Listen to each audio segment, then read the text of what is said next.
Hey my fallen ones, and welcome to another Shen Pe Uts Taa-Neter production.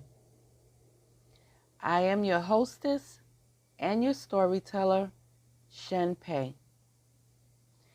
And tonight I would like to get more into or just build on my last video in reference to the myth of the patriarch versus the divine masculine. But before I get started, I would like to make the following disclaimer. You have the right to remain vacuous. Anything you do not know can and will be used against you, most likely for profit. I am a storyteller, and this video is for entertainment purposes only. Okay, now to begin, I just want to reiterate that December 12, 2012 marked the transition of the 26,000-year sun cycle of the divine masculine going into the 26,000-year sun cycle of the divine feminine. And just last Tuesday, December 21st, 2021, marked the final day. On that day, we fully became in the dark rift, back to the divine feminine. The dark mother is here. And this is about death, destruction, destroying everything that was built up over the last 26,000 years of the divine masculine, destroying all of that and rebuilding again. That's what this is about. Some people may have an awakening because of the energies that are coming in. Some people may have an awakening. Other people who are already on the verge of insanity will not be able to handle these energies, and they will just become a lot more worse. I mean, as you can see what's going on out here in the world today. This is all a result of the patriarch feminist, okay? I use that as one word. Everything you see happening today is not a result of the divine masculine. It is a result of the patriarch feminist, okay? The divine masculine, that energy role is to protect the divine feminine. And towards the end of the last sun cycle of the divine masculine, that all went awry. It all went awry. What was supposed to happen did not happen. Instead, what happened was the total dismantling of the divine feminine, of our dark mother, of our progenitor. That's what happened. Okay? And again, to reiterate, the function of the divine masculine is to protect the divine feminine. Now, I'm going to continue with the patriarch and how it's a myth, because there never was a patriarch. There was always the matriarch, which is the divine feminine. There was never a patriarch. That came about during the destruction and dismantling of goddess worship. That's how that came about. And it wasn't all men. It was feminists that had to help these men pull that off. But I'm going to get to that. And before I begin, I just want to make clear, this clear, that mankind, human, and humankind are four entirely different types, or four entirely different entities, okay? They are not the same. They are entirely different entities in their own right. Man, mankind, human, and humankind. But for the purposes of this video, I will be discussing humanity, humankind, okay? And also, I would like to refer to the term mammy. For purposes of this video, I will be discussing a type of female that many in a certain YouTube sector consider as mammy, but I'm not going to use that term because in slavery, you know, the mammy actually kept a lot of people alive. You know, they kept a lot of people alive, and they brought news about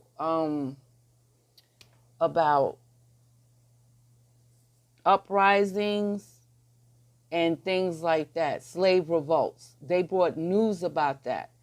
The mammy was very pertinent in the survival and the resilience of the Negro, the slave that was here. So I'm not even going to disrespect their ancestor like that, because really, if it was not for her, my mother wouldn't have been here.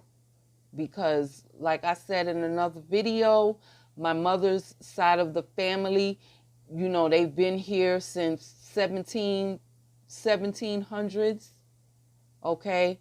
As a slave family, they are recorded in the Library of Congress, and they have the name of the first slave that came here on a ship, okay? In spite of what these other people are saying, that, you know, slavery was a myth, whatever, okay? My people are recorded, okay? At least my mother's people are recorded, okay? So I'm not going to use the term mammy, you know. Instead, I use the correct term, which is an Eve phallus stroker, okay? You all know what a phallus is. If you don't know, you can Google it. And Eve, I say Eve because Eve is male identified. And, you know, she is heavily male identified, you know, because she came out of the man's rib, or Adam's rib. And scientifically speaking, when you clone, well, for cloning in today's technology, for any type of cloning that they do, or like stem cells, that they use stem cells for cloning, a certain type of cloning, those stems, the ideal stem cells are taken out of the rib, okay? So that was no coincidence when they said, you know, they put Adam to sleep and, you know, they took a rib out of him.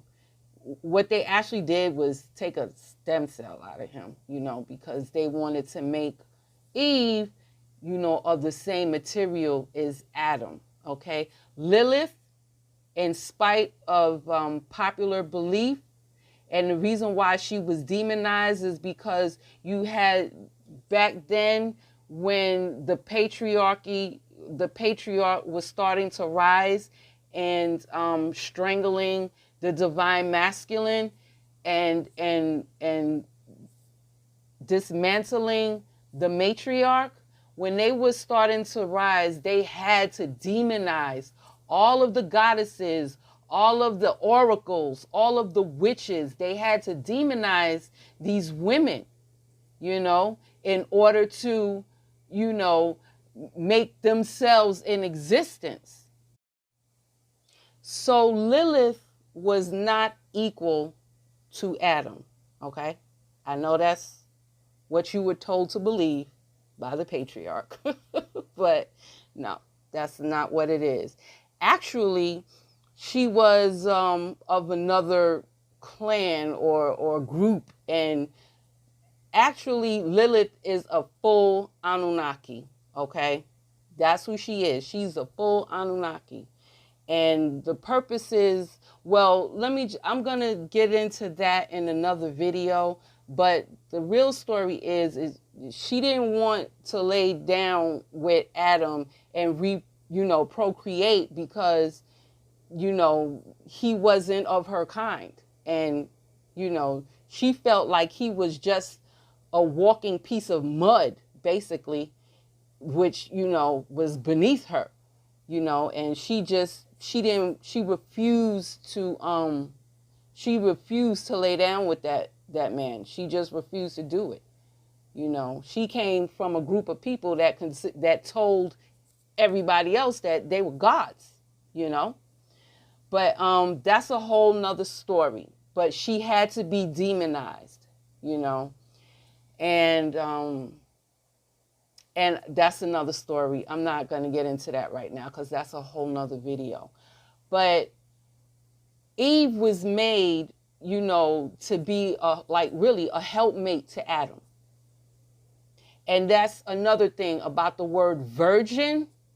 Lilith was a virgin, okay? And I'm going to explain that too, because virgin is not the same as the patriarch, feminist, would like to have you believe. Like, see, everything during the dismantling of the matriarch, and the divine masculine, everything, when that was being destroyed, everything was like, it was a switcheroo.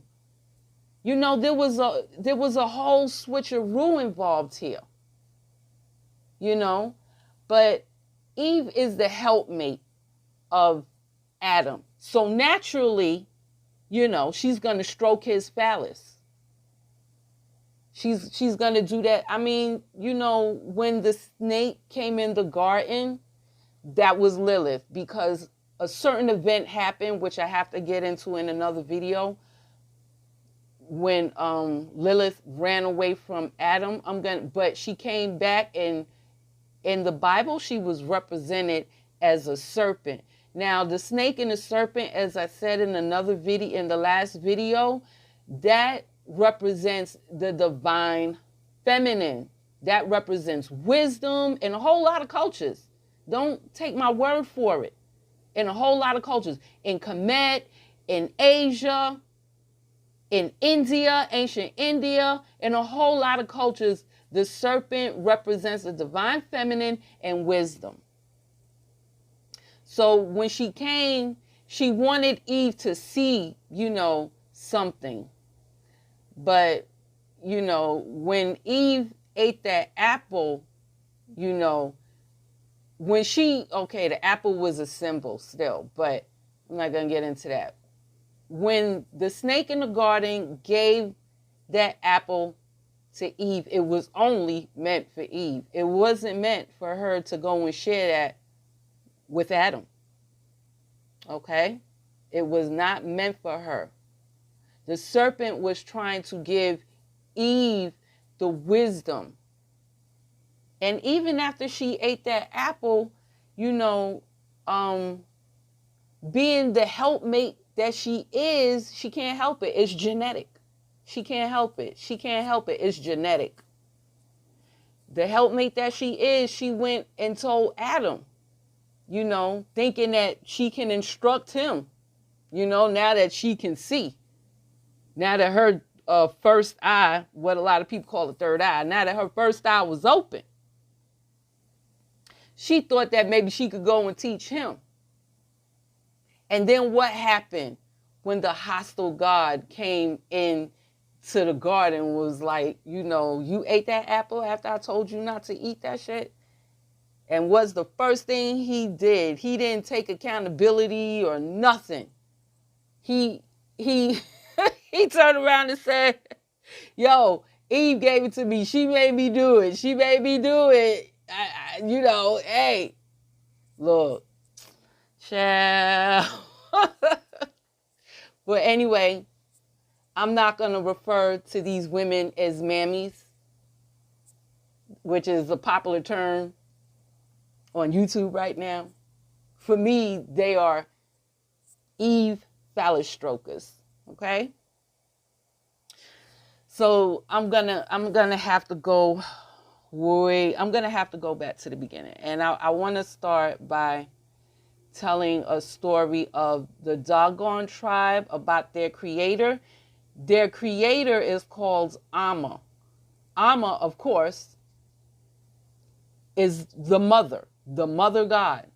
So as far as the Dogons are concerned, their creator is a woman. And also, who else? The South Africans, the Zulus. The Zulus call their creator god Amma also. You know, Amma Zulu. You know, the Zulus of the mother god, Amma. You know, but I'm going to tell a story of the Doggone Tribe, because this is where the Western science get most of their astrology or astronomy. Astronomy, sorry. So one primordial source of all of the religions, it lies with the ancestors of the Dogon tribe, who got their cosmology and cosmology directly from the three-eyed invaders who visited long, long, long ago. The three-eyed invaders are mute and deaf and telepathic. They could not breathe our Earth atmosphere. And they had the elongated, misshapen skull of like Akhenaten and a lot of Native Americans and South Americans as well. And they say that these three-eyed invaders emanated from a planet in the star system Sirius. Now, though they had no hands, they had like pincer claws, like what a crab might have. And they were great builders. Now, this is a story in the beginning of creation, and it's called the story of Ogo.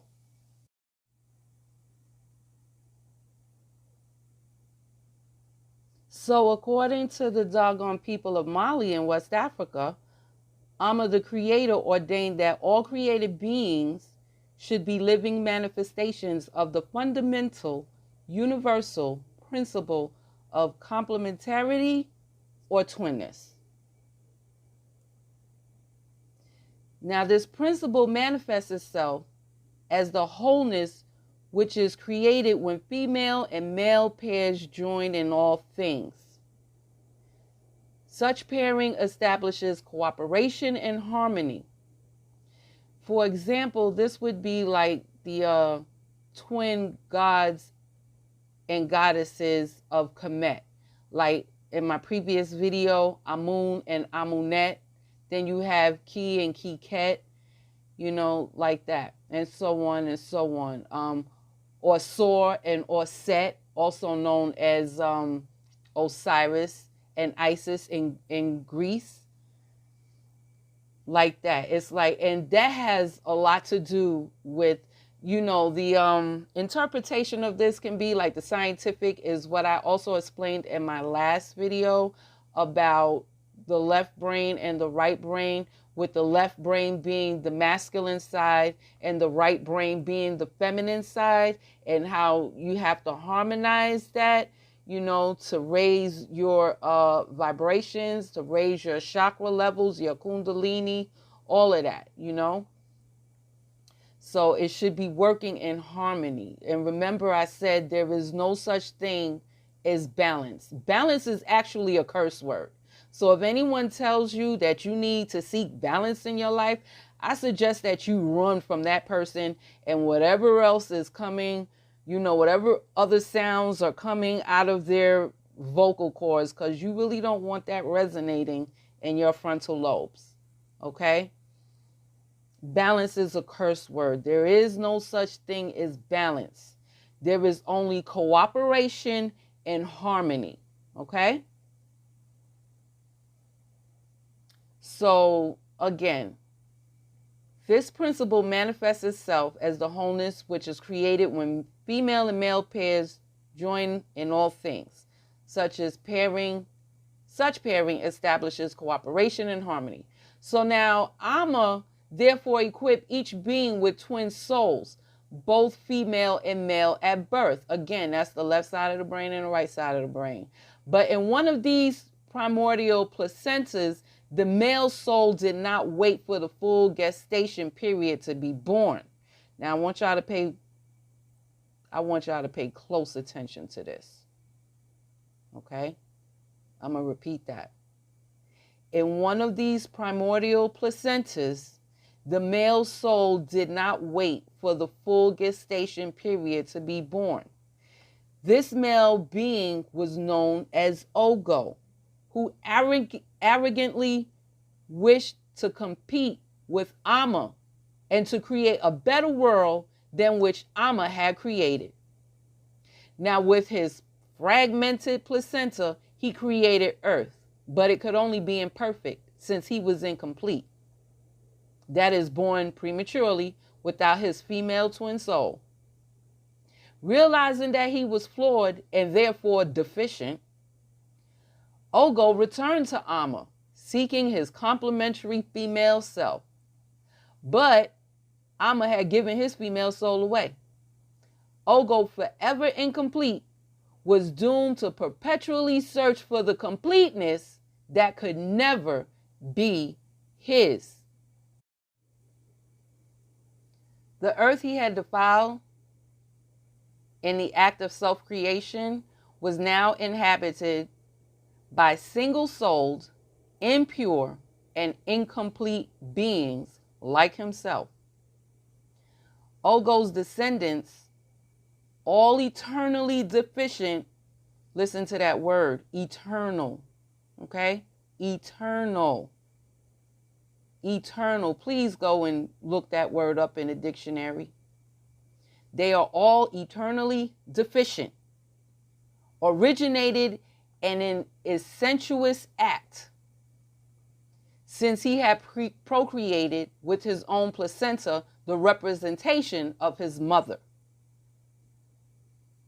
So Ogo, his descendants, the descendants of Ogo were all created in an incestuous act, incestuous act, by incest. And he created them with his own placenta, or at least part of it, the representation of his mother. Okay? This really speaks to the dismantling of the divine masculine and the beginning of the patriarch. Just the start. This concept of a father God creating life without a womb is in all cultures across the world. That is, for example, Greece, Kemet, Japan, Hebrew Christianity, and so on and so on. But I would very much consider these to be hostile gods that usurp the matriarch rather than protect her. And I get the term hostile god from the Hittite king Hattusilus III, who worshipped our dark mother, Inanna. That's her name. She has many names, but I'm going by Inanna. He worshipped her. King Hattusilus III. And he said, and I quote, "I was cleared from the hostile god since the goddess, my lady, held me by the hand. She never abandoned me to the hostile god or the hostile court, and the weapon of an enemy never overthrew me." That don't sound familiar to you? Especially to you Bible thumping people? I mean, no offense. That doesn't sound familiar to you? Because when I first read that, because I was made to read the Bible front to cover as a child. So that stood out to me. That stood out to me immediately. Okay? I'm going to read it again. And I quote, This is what the Hittite king Hattusilus III said. I was cleared from the hostile god, since the goddess, my lady, held me by the hand. She never abandoned me to the hostile god or the hostile court, and the weapon of an enemy never overthrew me. I'm going to say that again, because the third time is a charm. I was cleared from the hostile god, since the goddess, my lady, held me by my hand. She never abandoned me to the hostile god or the hostile court, and the weapon of an enemy never overthrew me. Now I'm going to tell you how that was perverted by the Council of Nicaea.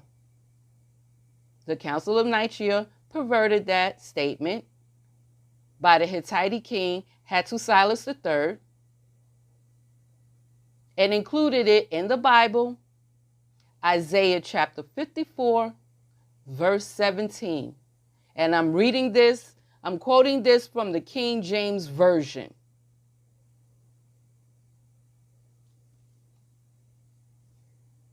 No weapon formed against thee shall prosper, and every tongue that shall rise against thee in judgment thou shalt condemn. Isaiah 54, verse 17.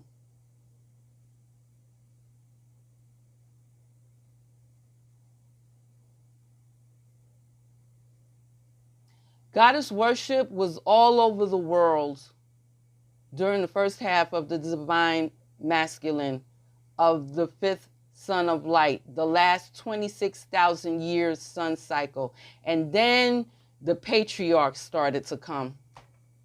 They started to come, but like I said, they had help by the feminists. They had help. There was goddess worship all over the world. All over the world, in every culture. I have names of goddesses from every culture on the face of this planet. I have a list of names, and I think that's an incomplete list of names. Because according to one culture, she has over 10,000 names. And I don't even have that many. I mean, the best I could come up with was like 100.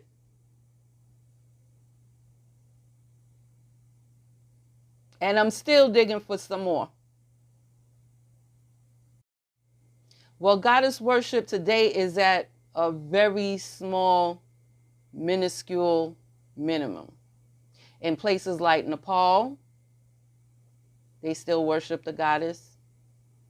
And a nation, what you may know as a tribe, but according to the late great historian Dr. John Henrik Clarke at Hunter College, City University of New York, he said that it was like disrespect to say tribe. But I'm going to get into that another time. He said they are nations, not tribes. So anyway, places like Nepal still have goddess worship. And then there's a nation called the Tuaregs. They're like based in Libya, and they still occupy the cave networks linking Algeria, Tunisia, and Kemet today. Also, they may have embraced Islam to keep the invaders at a distance, but the Tuareg or the Tuareg maintained the feminine worship.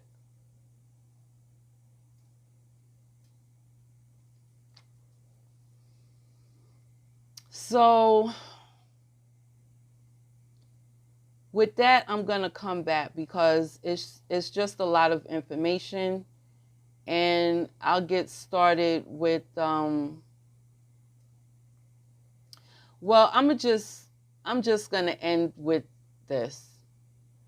You know, few people understand the esoteric and spiritual nature of family, universal and fundamental truth, and provable fact by the way of the spirit throughout Africa, and the mysteries in the world is that we are not all from the same place. We are not all equal in terms of spiritual evolution. Our beginnings do not originate on this planet. So basically, there's other mysteries besides African mysteries or mysteries within nations on the continent of Africa, right? There are other mysteries that say that the beginnings do not originate, their beginnings do not originate on this planet. We are not all from the same star system, and we are not all equal in terms of spiritual evolution.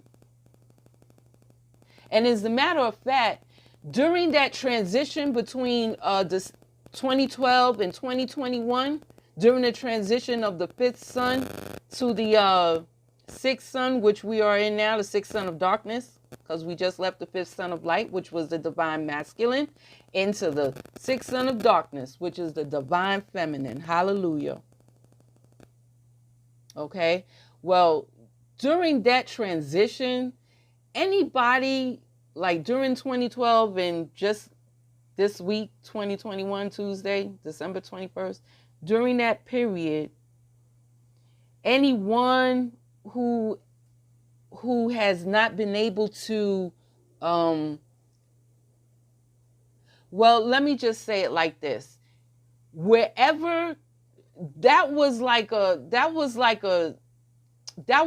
portal opening right there, because we had the galactic alignment in 2012, December 21st. That was a portal opening with a whole bunch of energies coming down. Some people got hit by it. Some people like evolved with it, and other people did not. Other people did not evolve with it. We also had, between that time, the Mandela Effect happened, what everyone knows as the Mandela Effect, but it's really Inanna's Knot. And it has a lot to do with Venus and the Hathors, but that's another video. But during that portal opening, 2012 and 2021, whoever came out of that in 2021, and whatever level they came out of that on, if they low vibrating, middle vibrating, trying to get there, or high vibrating, whatever level they came out of this portal on December 21st, 2021, whatever level they was on that day after this transitional period, that's the level they're stuck at. So you trying to teach someone something, it's like, it's futile, because they are actually stuck in a certain dimensional vibration, and they are not going to rise above that. They're actually stuck there. That's like their hell. They're actually stuck there. They're not going to be able to rise above that. And I don't know, depending on their life and their circumstances, when they leave their lifetime this time around, when they leave this lifetime, I don't know if, depending on, what the gods got in store for them, they may be recycled back into the Mayan calendar, or they may not be recycled, They could go to that nothingness, or go meet with Amit, who I explained to you in the last video. So they are pretty stuck. They're like stuck on whatever vibration they came out of this transition vibrating on. And no amount of talking, no amount of showing them things, nothing is going to work. Like, that's futile. They don't have eyes to see. They don't have ears to hear. Okay? They're literally stuck. They're stuck like Chuck. How we used to say back in the day. They stuck like Chuck. Ain't no coming out of it except for death. Like, real talk. Like, they have to be buried under the ground and hopefully be recycled again, you know, be a recycled soul and have to do it all over again, you know. But then there's others who came out with the energy or on a vibration where they're ready to receive the frequencies, or they're ready to continue to receive the frequencies, because these dark energies is still, we're still in that transit. We won't be out of that for another 5,000 years, okay? For another we got another 5,000 years to go before we are literally out of the dark rift, okay? 5,000, a whole back tune. So go back to the last video and see on the Mayan calendar where I discussed what a Baktun is. Okay, so for a whole Baktun, we won't be out of the dark rift. Excuse me. So it's a whole lot of energies coming in, and whoever came out of this transition receptive to these energies, those are the people that you will be able to reach, and they will gravitate towards you depending on if, you know, they are of the same solar star system, basically, you know. Those are the people that you'll be able to reach. But for everyone else, you're like talking to a brick wall, basically. There's no hope for them. This is their death. You know, this is their death. They're going to walk around here spiritually dead until, you know, not seeing nothing, not knowing nothing, not hearing anything, until they're literally, you know, laid to rest. Their whole entire body is laid to rest. So I'm going to come back again with the rest of this. I'm going to continue with this tomorrow.